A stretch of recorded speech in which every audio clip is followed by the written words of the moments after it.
Happy New Year, everyone! It's been just a few days, but I bet you missed KHL action already. Well, the wait is over. My name is Andrei Sachenko, and this is your daily KHL update. Andrei Stepanov and Amur go head-to-head with Sergei Plotnikov and Lokomotiv. We pick it up from the second. Amur's power play is running out, heavy traffic in the slot. Dmitry Lugin tries his luck and he finds the back of the net. It comes even strength, but Lugin couldn't care less. That's his fifth, and it's 1-0 Amur. Just a few moments later, Sergei Smurov clears the puck from behind his own net and he high-sticks Miklas Redliks. There's blood on the ice, Redlik is having trouble getting up, and it's game over for Smurov. He gets 5 in a game while Redliks heads straight for the dressing room. He's gonna be back though. Amur kills the major and doubles its lead with just a few seconds left in the second. Mikhail Klimchuk picked up his own rebound and buried it past Vitaly Kolesnik for his fifth. Amur leads 2-0 after 40. Just over a minute left in regulation now, Loko has a power play, extra attack is out there as well, and Staffan Krobel scores from the blue line. That's his second of the season, Redliks picks up the assist, but that's all they're gonna get on this one. Amur dealt Petrozhelek to Agapars and the Mursak to Red Army, but that didn't stop them from beating Lokomotiv. They still have their pride. 2-1 Amur final. Admiral meets SKA St. Petersburg. Just a few minutes into the first, Artemy Panarin puts on a clinic and scores a marvelous goal. That's his 11th, and one thing it doesn't lack is awesomeness. 1-0 SKA. Short left of that, Anton Bordasov makes it 2-0 SKA as he scores his second of the season. Mikhail Naumenko's mistake led to this goal as well, and his night is done. He was benched after just 3 shifts with a -2 rating. Midway through the period, Sergei Barbashev wins the battle on the blue line, creating a 2-on-1 situation for Admiral, and Andrei Nikitenko gets one back for the home team. 2-1. SKA is frustrated and they take the revenge on Barbashev. Alexei Panikarovsky staples him into the boards, and that's just too much to absorb for Barbashev. He won't be back tonight. Late in the second now, Velik shoots us behind the net, skates up to the right circle, gains some room, shoots and scores!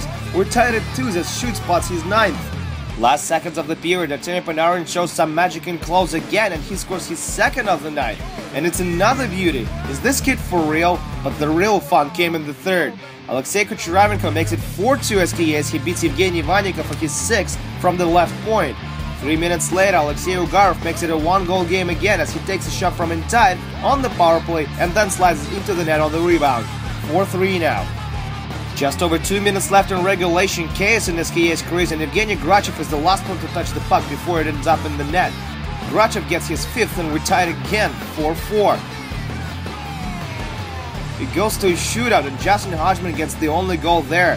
He's kissing the logo of his new club and Admiral takes down SKA. 5-4 shootout final.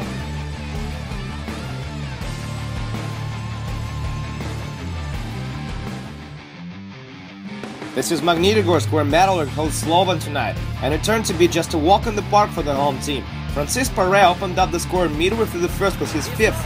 Oskar Asala with the assist. Great chemistry between the two of them. And how about this beauty? It all starts with Jan Kovrsh crushing Libor Gurachik in his own end. Fast-paced counter-attack from Magnitka, and Sergei Mazakin scores his 22nd of the year. I think my head went dizzy just from looking at it. 2-0 Magnitka after 20. Just 20 seconds into the second period, Denis Zarypa feeds Yat Kovrsh on the far post, and that's a good one. Kovrsh nets his 15th to make it 3-0 Magnitka. Almost exactly 5 minutes later, Zarypov and Kovrsh are at it again. Zarypov with the steal, nifty give and go. Kovrsh scores his second of the night, and it's 4-0 Metalurg already. Slovan kept Vasily Koshchikin busy, but Magnitka just kept stopping the net. Here's Sergei Mazakin feeding Denis Zarypov cross ice on the power play for Zarypov 23rd of the year. Beauty. 5-0 Magnitka now. And just over a minute later, Yevgeny Timkin performs a cross-ice pass of his own. Oskar Asala sends it in, no problem, and gets his 7th of the year. 6-0 Magnitka. Slovan is not coming back in this one. They did try though. Tomasz Mojžíš and Michal Wonderka got 2 back for the Slovakian team, but that obviously wasn't nearly enough to get any points for the visiting team. Ruined Koshchikin's day though, I'm sure. 6-2 Magnitka final. Next on the menu, Salavat Ulayev and Dynamo Riga, one of the most interesting scenarios of the day in fact. Salavat opened up the scoring early in the first as Alexander Mereskin stuffed it in from the slot on the rebound for his 7th. Home team doubled their lead with just a few seconds left in the opening frame as Denis Khlistov's shot got deflected a number of times and the puck ended up in the net. Tomasz Zaborski was credited with the goal. 2-0 Salavat after first. Early in the second, Sullivan runs away for a quick counter-attack. Kirill Koltsov with an outlet pass, Ante Pilstrom with a primary assist, and Igor Mirnov with his 12th of the season. That's just nice to watch. 3-0 Sullivan. Dynamo needs a goal to turn things around, and they almost get one here.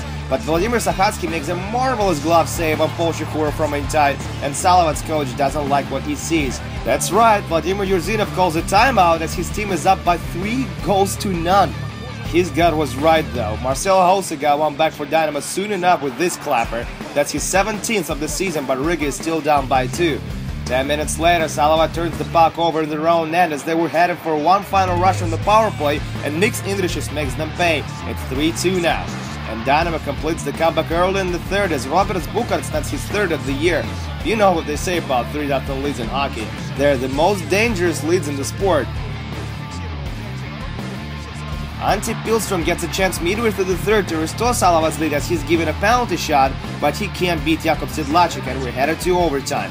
Kirill Koltsov starts the rush for Sullivan once again, feeds Andrei Zubarev, cross-ice pass to Nikita Filatov, they score! Nikita Filatov wins it for Sullivan. Nice sally too. Dynamo Riga steals a point, but Sullivan still gets a W on home ice. 4-3 overtime final.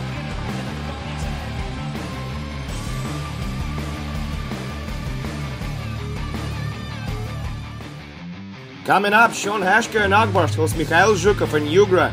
First period, Mitchell Obakhov is in on a breakaway. He's slashed, and penalty shot is on the way. Is he gonna score? No! Mikhail Bidikov makes a save to keep us at donuts.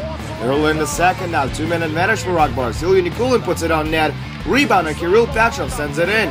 We've seen this play a million times, and it still works. 1-0 Akbars. 2 minutes after that, counter-attack for Yugra. Ivan Klintsov is with the puck, passes it over to Artem Bulansky, and he ties it up on the board again. That's his fourth, and it's 1-1. Late in the second, now Kirill Petrov is behind the net. He tries to center it for Alexei Tereshchenko, but he hits Mikhail Tulyapkin instead, and it goes in. Petrov has 2 goals on the night now, and 13 in the season. Third period now, Alex Svidov is carrying the puck. No one challenges him hard enough. He takes a shot and hits his mark. That's his 8th of the year, and he makes it 3-1 Akbars. Just under 3 minutes later, Nikita Gusev has the puck in the left circle, shoots through the screen, and the puck trickles into the net. Gusev nets his third, and it's a 1-goal game again, 3-2.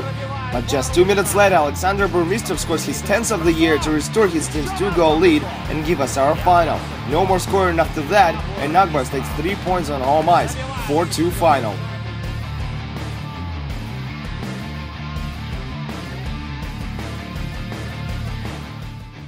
Get ready to see plenty of goals as Dynamo Moscow meets Avangard. Avangard scores first and fast. Barely a minute into the game, Yaroslav Blatak takes a shot from the blue line. It gets stuck in the traffic, but then goes in off Stefan Ruzhchka. 1-0 Avangard. Late in the opening frame, they make it 2-0 as Dmitry Somin scores his 8th on a double power play. Sergei Shirokov with the assist. Last seconds of the period, and check this out. Kokorev to Dugin to Karpov and into the net. Textbook. Dynamo gets one back before the intermission, 2-1. Early in the second now, Avangard is killing the penalty. Dynamo is losing the puck. Ruzhchka sprints out for a breakaway, and he scores his 2nd of the night, making it 3-1 Avangard. Ruzhchka now has 8 goals this year. 2 minutes later, Dynamo makes it a 1-goal game again. Denis Kokorev hits Konstantin Gorovikov from behind the net this time for his 8th, and it's 3-2. Game-tying goal comes 5 minutes later. Captain Yuri Babenko gives some room in the slot on the power play, gets the puck and scores. Easy peasy. We're tied at 3s. Less than a minute later, Avangard gets a 2-on-1 chance and they convert. Alex Perezhogin with the goal, his 11th of the year, and it's 4-3 Avangard. Dynamo ties it up again before the second intermission. Konstantin Glazichev can't bear it as he cuts into the crease from the left wing, but Babenko still finishes the job. That's his 2nd of the night, 4-4 after 40. Third period now, Denis Musalov passes it to Marek Kvapil in the slot, and he slides in along with the goalie, and the goal is gonna count. The ref sees nothing wrong with that. Dynamo takes the lead, 5-4. And 3 minutes later, the blue and white secures the lead as Yuri Babenko completes his hat-trick short-handed. Hats off. Babenko scores Dynamo's 3rd hat-trick this season, and there's gonna be no more scoring after that. 6-4, Dynamo is your final. What a game.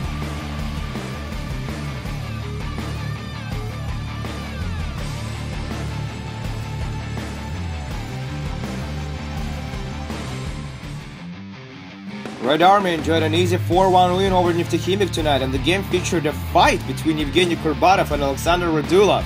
Radulov doesn't drop the glove as often as you'd think. It's a rare treat.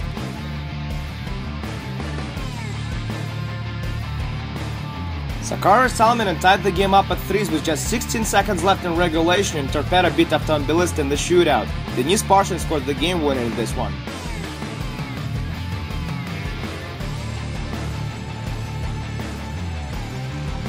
Alexander Nesterov scored twice for Sibiu, and Anatoly Nikontsov answered with 2 goals of his own for Severstal, including the game winner, 3-2 Severstal final.